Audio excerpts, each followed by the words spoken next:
और वो लोग कहाँ दुबक के छुप के बैठे रहते हैं जो अपने आप को सेकुलर, लिबरल और मॉडरेट मुसलमान कहते हैं कि भाई हम इसके पक्ष में नहीं हैं। तो तुम पक्ष में नहीं हो तो तुम चुपचाप बैठ के समर्थन क्यों कर रहे हो? अपना स्टैंड क्लियर नहीं कर सकते, उनसे अपने आप को अलग नहीं कर सकते, तो हम आपको उनमें ही मानेंगे। यही कारण है कि हमें पॉपुलेशन कंट्रोल बिल चाहिए कि हम रोहिंग्या, बांग्लादेशी यहाँ वहाँ फलाना ढिमकाना को पाल रहे हैं। सीएए चाहिए, एनआरसी चाहिए इन सब चीज़ों के लिए। नमस्कार दोस्तों, मेरा नाम है पीयूष, आप देखते क्वेश्चन आवर भारत। झारखंड के गढ़वा में एक ऐसी घटना ने जन्म लिया जिसका सबको डर था कि कहीं ना कहीं हो रहा है, लेकिन सब लोग इसको नज़रअंदाज कर दे रहे हैं और इल्ज़ाम लग रहा है उन पक्षों पे नफरत फैलाने का, बंटवारा करवाने का, बंटवारे जैसी स्थिति पैदा कर देने का, जो पक्ष कहते हैं कि हम हिंदुओं के लिए लड़ रहे हैं, हम हिंदुओं की अस्तित्व के लिए लड़ रहे हैं, उनको बचाने के लिए, भारत को बचाने के लिए लड़ रहे हैं, इस देश की एकता अखंडता के लिए लड़ रहे हैं, उनके ऊपर इल्ज़ाम लगता है बंटवारे का। लेकिन लोग ऐसे पक्षों को नज़रअंदाज कर दे रहे हैं जो वाकई में इस बात के लिए जिम्मेदार हैं। मैं चाहता हूँ इस वीडियो को पूरा देखिएगा और इस न्यूज़ को सुन के आपको फिर से दिमाग में कहीं ना कहीं वो नोशन आएगा कि हाँ, ये वैसा ही है जो 1947 में हुआ था, जिसकी वजह से विभाजन हुआ था। और भारत के अंदर ये एक तरीके का विभाजन ही है, ये मानसिक नहीं है, ये रियलिटी में हो रहा है। तो घटना क्या है कि गढ़वा के एक विद्यालय में प्रेयर चलती आ रही है हमेशा से, और सिर्फ वहाँ झारखंड की बात नहीं है, हर जगह होती है। भारत में कम से कम हिंदी बेल्ट में तो होती ही है मोस्टली, हे शारदे माँ। और ये हम लोगों ने भी प्रेयर करी है, ये प्रेयर कर करके हम लोग बड़े हुए हैं और बिना हिंदू, मुस्लिम, सिख, ईसाई देखे ये प्रेयर्स होती हैं, कोई भेदभाव नहीं है, होता है। और इसका मतलब किसी धर्म मजहब से जुड़ा हुआ नहीं है। हिंदू ने कभी इसमें ये नहीं देखा कि किस हम अपने मजहब के लिए करा रहे हैं, धर्म के लिए करा रहे हैं, किसको प्रमोट कर रहे हैं, क्या कर रहे हैं, कुछ नहीं। इसके पीछे कोई माइंडसेट नहीं था। इनके आप शब्दों को देखेंगे तो साफ साफ है, आप नॉलेज के लिए और हर प्रकार के ज्ञान के लिए आप प्रेयर कर रहे हैं, बस इतना ही है। किसी देवी देवता के पूजन नहीं है। लेकिन वहीं उस गाँव में क्योंकि मुसलमानों को लगता है कि हम यहाँ पे 75% हो चुके हैं, जैसे 1947 में लगा था मुसलमानों को हम यहाँ पे एक ऐसी आबादी प्राप्त कर चुके हैं कि अब हम यहाँ पे मुसलमान और हिंदू एक साथ नहीं रह सकते। दोनों सभ्यता अलग अलग है। एक गाय को खाना खिलाने वाला व्यक्ति है और एक गाय को ही खा जाने वाला व्यक्ति है। दोनों सभ्यताएं एक साथ नहीं रह सकती। तो उन्होंने सोचा हम चले जाते हैं। तो उनमें से कुछ रह गए जिन्होंने कहा, आज की डेट में मंच पर चिल्ला चिल्ला के कहते हैं कि हम बाई चॉइस रुके। वही बाई चॉइस वाले जब आज फिर से किसी एक गाँव में थोड़ी सी आबादी गेन कर लेते हैं, वहाँ पे 75% हो जाते हैं, चाहे कन्वर्जन करके, मार के, रेप करके, लफ्ज़ करके, चाहे जो कारण हो, मैं उस एक कारण पे नहीं जा रहा हूँ, चाहे जो कारण हो, या किसी ने गांव छोड़ दिया हो उनके डर से कि भाई बढ़ रहे हैं, हमको अलग हो जाना चाहिए। तो अब उनका कहना है कि जिस गांव के उस स्कूल में ये प्रेयर इतने समय चलती आ रही थी, अब क्योंकि हम बढ़ गए हैं, 75% हो गए हैं, तो अब यहाँ पे हाथ जोड़ के पूजा नहीं करेगा मुसलमान। नियम भी हमारे हिसाब से होने चाहिए क्योंकि हम ज़्यादा हैं यहाँ पे। तो अब मैं सोच रहा हूँ कि जो यहाँ पे सेकुलर्स, लिबरल्स, इंटेलेक्चुअल्स, ये कहाँ हैं? ये इन लोगों को ज्ञान क्यों नहीं देते कि सेकुलर स्टेट है, ये मनमानी नहीं चल सकती, कानून से चलेगा, तुम्हारी जब आबादी बढ़ जाएगी तब तुम अपने हिसाब से नियम नहीं बनवा सकते। वो डेमोक्रेसी वाले कहाँ गए कि जो चीज़ चल रही है उस पर तुम अपना नहीं थोप सकते, तुम्हारी मनमानी नहीं चलेगी? वो लोग कहाँ गए, लिबरल वाले और जितने इंटेलेक्चुअल्स वो ज्ञान देने वाले?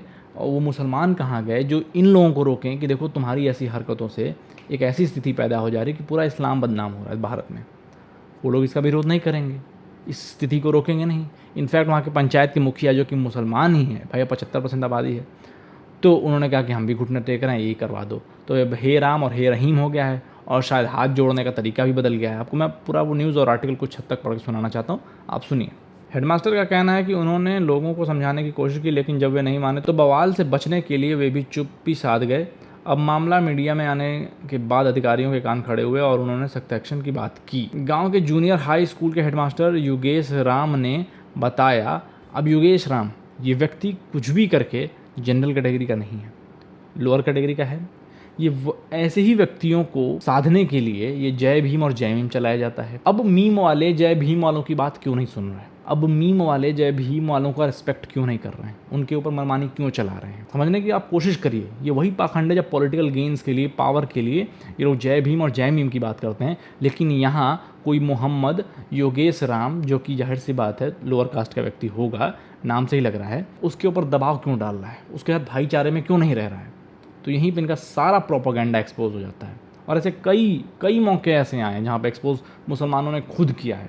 तो ये दो मुँहा जो चरित्र लेके चलते हैं कि एक तरफ जय भीम और एक तरफ भीम वालों के ऊपर तलवार चलानी है, उनको दबाव डालना है, उनको कन्वर्ट करना है, उनको मैनिपुलेट करना है, उनको भगा देना है। तो योगेश राम ने बताया कि उन पर गांव में रहने वाले अल्पसंख्यक समुदाय के लोगों ने दबाव डाला। हिपोक्रेसी देखिए, ये वही लोग हैं जो खुद को चीख चीख के कह रहे हैं कि हम मेजॉरिटी में आ चुके हैं, हमारे हिसाब से कानून बनाइए, लेकिन मीडिया रिपोर्ट को यहाँ पे अल्पसंख्यक लिखना पड़ रहा है। वो वहाँ पे 75% हैं, फिर भी वो अल्पसंख्यक कहलाए जाएंगे।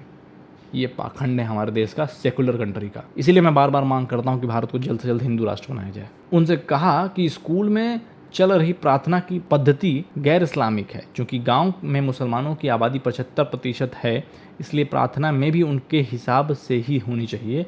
हेडमास्टर ने कहा कि प्रार्थना और उसके तरीके को बदलने के लिए मुस्लिम समुदाय के युवक पिछले कई महीने से उन पर दबाव डाल रहे थे और स्कूल में आकर जब तब हंगामा कर रहे थे। इसके बाद पंचायत के मुखिया शरीफ अंसारी स्कूल में आए थे। गांव में मुखिया ने भी डाल दिए हथियार। हेडमास्टर के अनुसार उन्होंने कथित तौर पर मुस्लिम युवकों को समझाने का प्रयास किया, लेकिन जब वे नहीं माने तो पंचायत के मुखिया शरीफ अंसारी ने भी कहा कि जब ये लोग नहीं मान रहे हैं तो क्या करिएगा, बदल दीजिए प्रार्थना।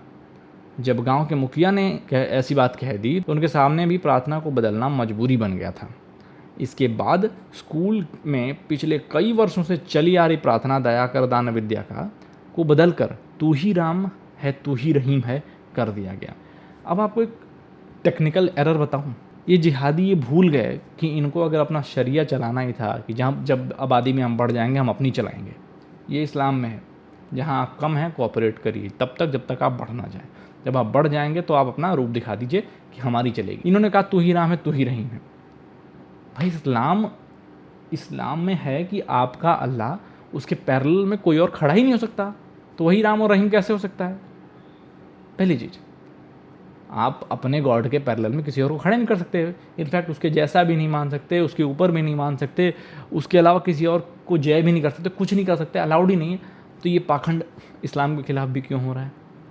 मुसलमानों को क्वेश्चन करना चाहिए, और उन मुसलमानों को जो इस बात का पक्षधर रखते हैं कि नहीं हम हिंदू मुसलमान भाई भाई हैं, एक साथ मिल कर रहेंगे, हमें एक दूसरे के ऊपर अपना रिलीजियस चीज़ें नहीं थोपने, किसी को हर्ट करने के लिए अपनी चीज़ें नहीं थोपनी।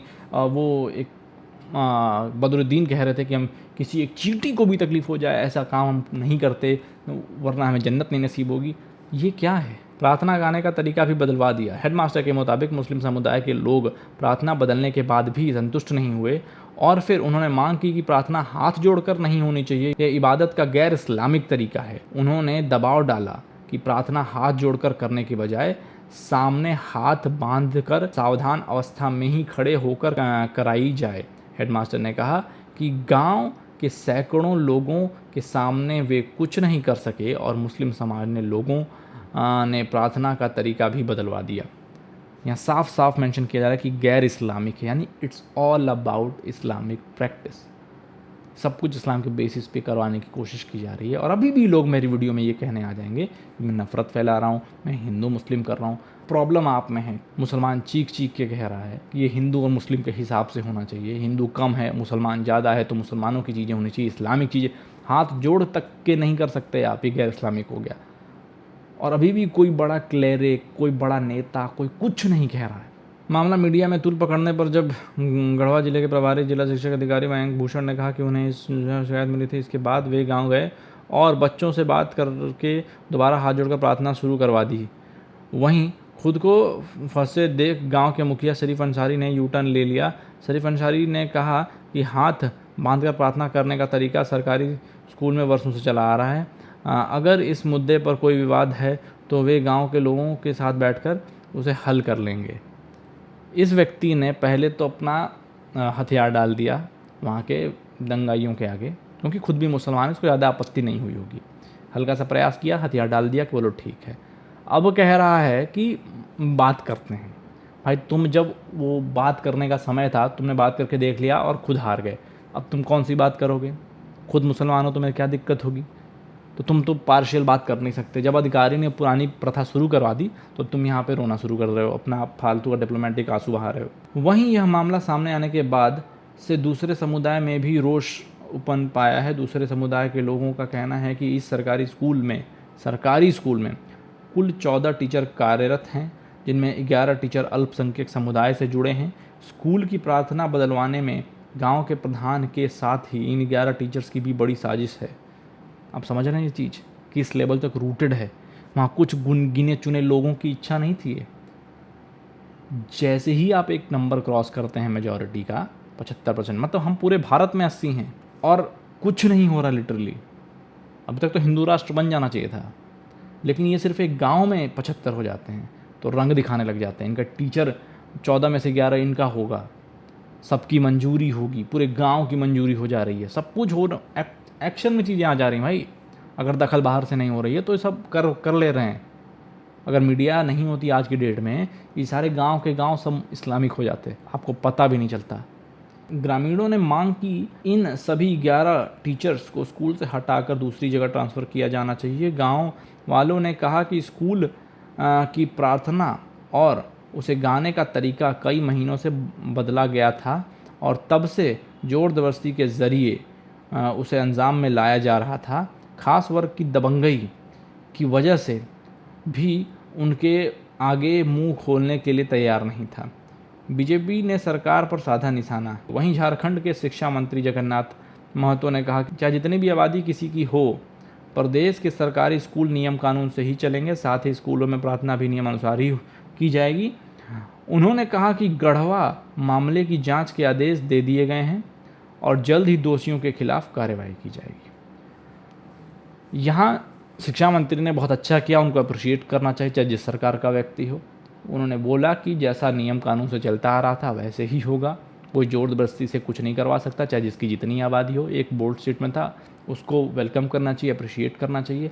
और मैं मुसलमानों से कुछ कहना चाहता हूँ, जिनको लग रहा होगा कि ये जो किया गया है 75% वालों ने जो किया है, अगर वो गलत है, अगर उनको ऐसा लगता है गलत है, अगर वो सच में लिबरल हैं और डेमोक्रेसी चाहते हैं, सेकुलरिज्म चाहते हैं, तो उनका पहला स्टेप ये बनता है कि आप एक कठोर स्टैंड लीजिए कि हम ऐसे रेडिकलाइजेशन, सेपरेटिज्म के खिलाफ हैं जो भारत को एक हिस्से को दूसरे हिस्से से अलग करता है। आज वो 75 कर रहे हैं, कल कोई प्रेरित हो जाए कहीं और कह दे कि हम यहाँ 80-90 हैं और आप यहाँ नहीं रह सकते, तब तो आप लोगों का रोना शुरू हो जाएगा, पूरा देश जलने लग जाएगा, पूरी दुनिया के मुसलमान बॉयकॉट करने लग जाएंगे और यूएन पहुंच जाएंगे कि देखो मुसलमान इतने प्रताड़ित हैं कि हम हिंदू कह रहा है कि हम तुमको रहने नहीं देंगे, हमारा कानून चलेगा। तो तुमने बोल दिया कि तुम्हारा कानून चलेगा और मामला छोटा सा है, दब गया। ठीक, हम अगर बोल दें कि हमारा चलेगा तो मामला यूएन तक पहुंच जाता है, देश की छवि खराब हो जाती है, दंगाई हो जाते हैं, रोड ब्लॉक हो जाते हैं, पत्थरबाजी शुरू हो जाती है। ये इतना भेदभाव क्यों है? तुमको छोटी छोटी बात पे रोड पे क्यों आना है? सबको डराने के लिए, धमकाने के लिए, अपनी असली छवि दिखाने के लिए। और वो लोग कहाँ दुबक के छुप के बैठे रहते हैं जो अपने आप को सेकुलर, लिबरल और मॉडरेट मुसलमान कहते हैं कि भाई हम इसके पक्ष में नहीं हैं। तो तुम पक्ष में नहीं हो तो तुम चुपचाप बैठ के समर्थन क्यों कर रहे हो? ये तो वही बात हुई कि उसका 16 साल तक पुराना दोस्त जो अमरावती में हुआ, उसने उससे मदद ली उस हिंदू व्यक्ति से, और बाद में जब मौका आया, मतलब लाखों रुपए लेने के बाद, बेटी की शादी कराने के बाद, घरेलू संबंध बनाने के बाद, 16 साल तक की पुरानी दोस्ती, इतना गहरा संबंध, लेकिन जब बात इस्लाम पे आई तो उसने कातिलों का साथ दिया। तो ऐसे मॉडरेट मुसलमान हमें नहीं चाहिए। अगर आप कुछ हट के नहीं कर सकते, अपना स्टैंड क्लियर नहीं कर सकते, उनसे अपने आप को अलग नहीं कर सकते, तो हम आपको उनमें ही मानेंगे। तो यहाँ पे रोने मत आ जाना कि मैं नफ़रत फैला रहा हूँ या हिंदू मुसलमानों के अगेंस्ट हो गया है, या हिंदू नफ़रत करता है, या हिंदू नहीं रहना चाहता। रहना तो मुसलमान नहीं चाहता है, ये आज प्रूव हो गया। और ये वही स्थिति है कि हम इतने हैं तो हमें अब अलग होना है। तो अब वो दिन वापस नहीं आने वाले। इसका हिंदुओं से भी मैं एक्सपेक्टेशन कर रहा हूँ मैं कि इसका घोर विरोध हो, एकदम रोष प्रकट हो कि ये घटना पूरी भारत में पता चल जाए कि ऐसे लोग जैसे ही एक नंबर थ्रेशोल्ड क्रॉस करते हैं अपना रंग दिखाने लग जाते हैं, और ये होने नहीं देना है।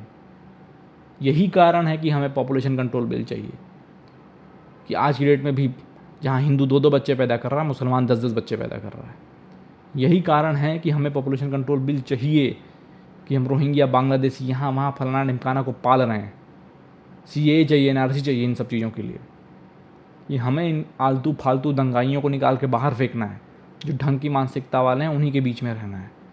और अगर वो भी नहीं रहना चाहते, उनको घुटन महसूस हो रही, डर लग रहा है और डरा हुआ महसूस कर रहे हैं, तो जाएं अपने लिए अच्छा सा देश देख लें। इतना शरिया के साथ रहना है तो शरिया में भी लिखा है कि काफिरों की बनाई हुई चीज़ पे, काफिरों के बीच में, और जहाँ पे आप आबादी में नहीं, यहाँ आपकी नहीं चल रही, जहाँ आपका शासन काफिर का है, वहाँ आप मत रहिए।